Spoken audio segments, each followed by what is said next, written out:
Guys actually siphon power tiller কিভাবে repair করে আপনারা দেখতে পাচ্ছেন, স্টার্ট ধরছে না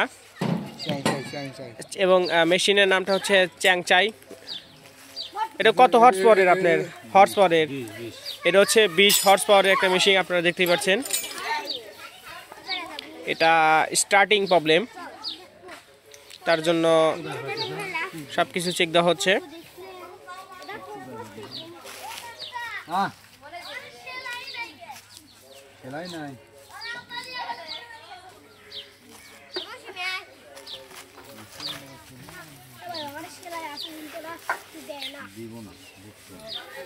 এটা কি আপনার এর সমস্যা হচ্ছে? কি বলে আপনার এটা হচ্ছে মেইন সমস্যা। স্টার্টিং যেটা সমস্যা হয় এই 20 হর্স পাওয়ারের মেশিন পাওয়ার টিলারগুলো, তেলের সমস্যা হয়তো। যদি একটু আপনার তেল যদি ঠিক মতো না নেয় তাহলে কিন্তু স্টার্টিং হয় না।